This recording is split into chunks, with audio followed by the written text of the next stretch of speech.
Okay, so in this tutorial, we're going to check out how to create a quick riser effect that has a more dark kind of brooding feel to it, as opposed to the big mental pitch bend things that you often find in sample packs. I typically find that those sort of sounds just don't fit these darker underground genres, and rather than spend ages flicking through a sample pack trying to find a needle in a haystack, I'd much rather knock something up myself. So let's have a listen at the example we've got. I'm basically at a stage where I'm just experimenting, trying to balance out the energy flow at the end of a breakdown. And at the moment for me, it's feeling a little bit empty and like it needs something to glue the end of the breakdown and the drop together. But have a listen, I'll just play a section of it for you.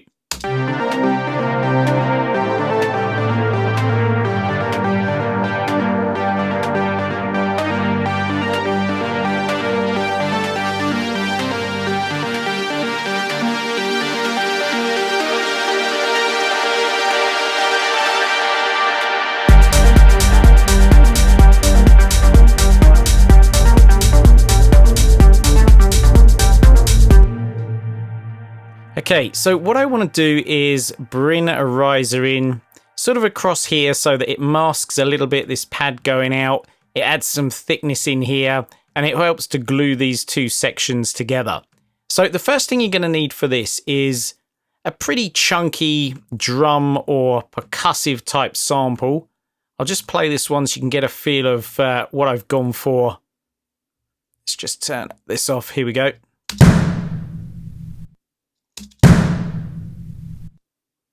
Now, you don't have to go for one quite as bright as this. I want the crunchiness in the top end so that it's really thickening out this section of the track. But if you go for sort of hand drums and things that don't have that stuff in, you'll get a much kind of smoother riser out of this. And then I'm going to do something that you've probably seen before. And that's just chuck a reverb at this.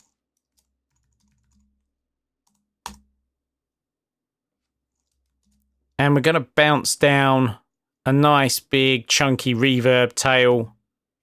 So we're going to go all the way on the decay time, all the way on the wet. And then we'll bring down this diffusion network. So this is going to take out some of the higher frequencies in the tail of the sound. So have a quick listen.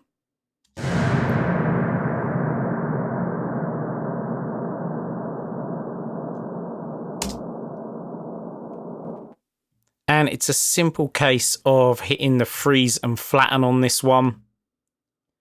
And it's at this point that you wish Ableton had a nice bounce in place to speed this sort of thing up. But it is what it is. Hopefully one day they'll bring it in for us.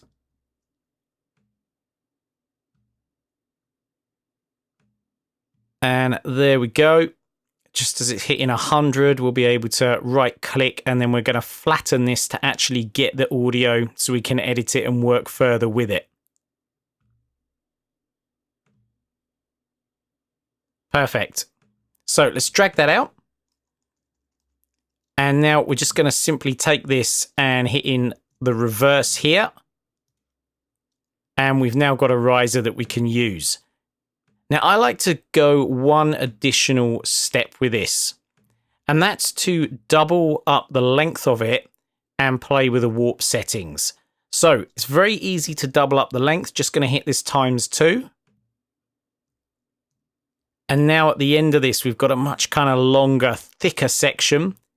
And because it's been really stretched, the warp algorithm will come into play. So depending what warp you have on here, you'll get slightly different kind of glitches. You can tweak the settings. So this is beats.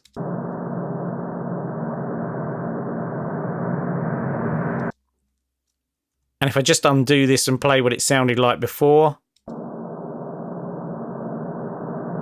it's got a much kind of smoother sound. Now we've got the stuttering in there. I'm actually going to go for Complex Pro. Sounds a bit phasey.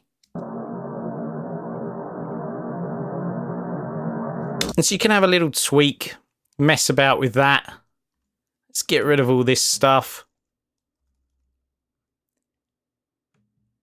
And drag this back to our drop. And then we can get processing this a little bit further. So I'm just going to drag it so I'm hitting sort of the peak of the waveform there. Get rid of that. And then it's going to require a little bit more processing on here. Delay, because I want to glue the two sections together. I don't want this to stop dead. Let's dial about 75% into this. I'm going to have this nice and tight to the grid, so we go 2/16 rather than something odd like 3/16.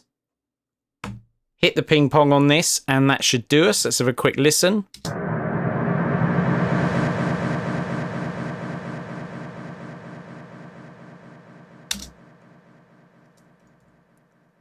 And then let's get an EQ on there as well. And I obviously want to get some of these lower frequencies out the way. I don't want that interfering with my other sounds. And I can see already, I mean, this thing is way too huge for what I'm going to want it for at the moment. Let's bring the fade in a little bit on there. And then we'll simply go ahead and automate our frequencies. So let's have this kind of sweeping up somewhere at the end. Let's go up to maybe 1K, something like that. Have it rushing up faster at the end. That really gives us the sense that we're pulling into the drop.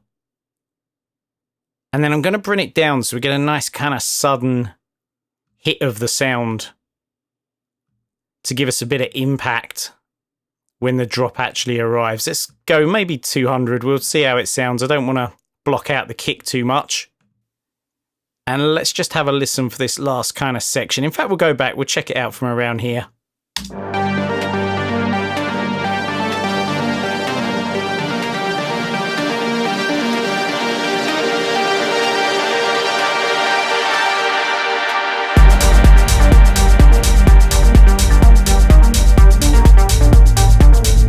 So for me, it's already working a treat. I'm just going to bring that down. It felt a little bit too much at the end. It felt a bit too empty. I'll probably put that slice back on there as well. And actually, just thinking about it, maybe we'll just run with that. Let's just play this last section to hear how this pans out.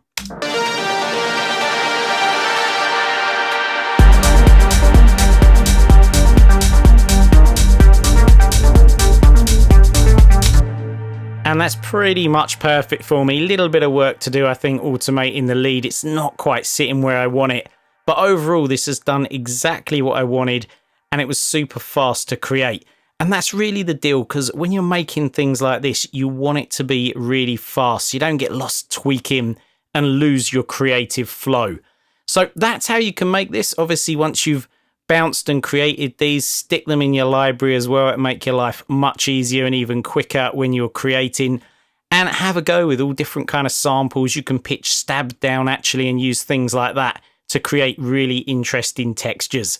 So have fun with that. I hope you enjoyed it. Take care, and I'll see you next time.